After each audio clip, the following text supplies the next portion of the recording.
হযরত হাসান এবং হুসাইন রাদিয়াল্লাহু আনহুর জন্য যেভাবে জান্নাত থেকে নেমে এসেছিল ঈদের জান্নাতি পোশাক।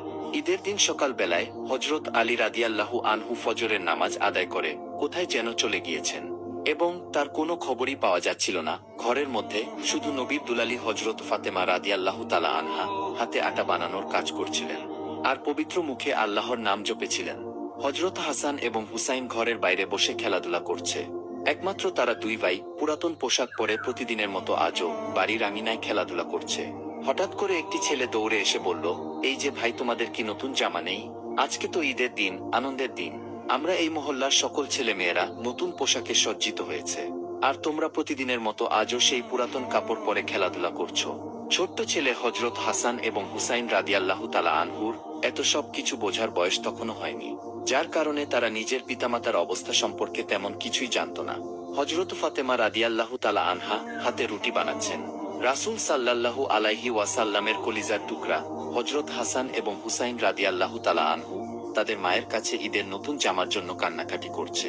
মা ফাতেমার কাছে গিয়ে তারা আবদার করে বলছেন, আম্মা জান, আজকে তো ঈদের দিন, আশপাশের সকলেই নতুন জামা পরে মজা করছে, কিন্তু আমাদের নতুন জামা নেই কেন? মা ফাতেমা তখন কান্না গোপন করে তাদেরকে সান্ত্বনা দিতে লাগলেন। তাদেরকে বললেন, তোমরা গোসল করে এসো, আমি তোমাদের নতুন জামার ব্যবস্থা করছি।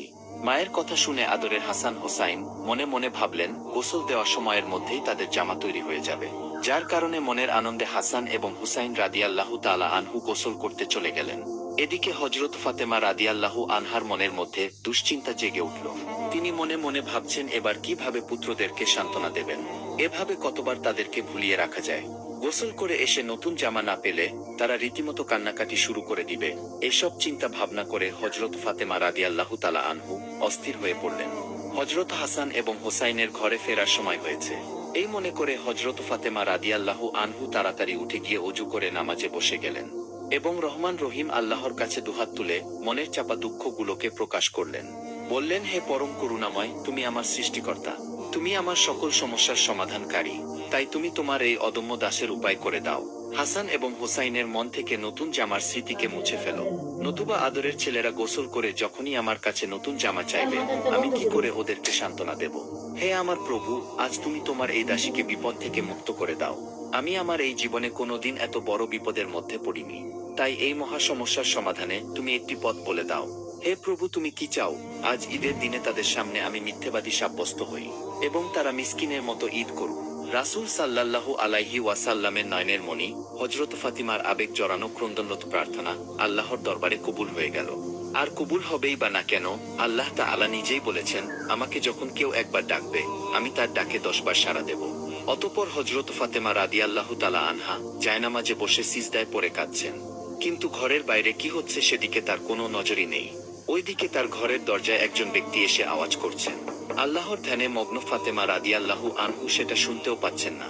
তৎক্ষণাৎ আল্লাহ তাআলা জিবরাইল আলাইহিস সালামকে দরজি বেশে 2টি জামা দিয়ে মা ফাতেমার ঘরে পাঠালেন। অবশেষে দরজায় নক করার শব্দ শুনে মা ফাতিমা সিজদা থেকে মাথা উঠালেন এবং দরজির কাছ থেকে জামা 2টি গ্রহণ করলেন। ফাতেমা রাদিয়াল্লাহু আনহু পোশাক হাতে নিয়ে খুলে ফেললেন এবং দেখলেন এত বেহেশতি পোশাক। একটি জামা ছিল লাল, আরেকটি ছিল নীল। এবার নবী কন্যা হযরত ফাতেমা রাদিয়াল্লাহু তাআলা আনহু বুঝতে পারলেন যে মহান আল্লাহ তার প্রার্থনা কবুল করে তার বার্তাবাহককে দিয়ে নতুন জামা পোশাক পাঠিয়ে দিয়েছেন। তিনি সেই মুহূর্তে সিজদায় পড়ে আল্লাহ রাব্বুল আলামিনের শুকরিয়া আদায় করলেন। এদিকে ইমাম হাসান হোসাইন নতুন জামার প্রত্যাশায় গোসল করে এসেছে। এরপর নবী কন্যা ফাতেমা রাদিয়াল্লাহু তাআলা আনহু নিজের হাতেই পুত্র ইমাম হাসান এবং হোসাইনকে বেহেশতি পোশাক পরিয়ে দিলেন। তারা নতুন পোশাক পরে মনের আনন্দে রাসূল সাল্লাল্লাহু আলাইহি ওয়াসাল্লামের ঘরের দিকে দৌড়তে লাগলো। তারা চিৎকার দিয়ে বললেন, নানা, এই দেখো আমাদের নতুন জামা। রাসূল সাল্লাল্লাহু আলাইহি ওয়াসাল্লাম জামাগুলো দেখেই কেঁদে উঠলেন, যা পরবর্তী সময়ে হযরত হাসানের বিষপানে নীল মৃত্যু এবং ইমাম হুসাইনের কারবালার ময়দানে রক্তাক্তভাবে শাহাদাতের প্রতিনিধিত্ব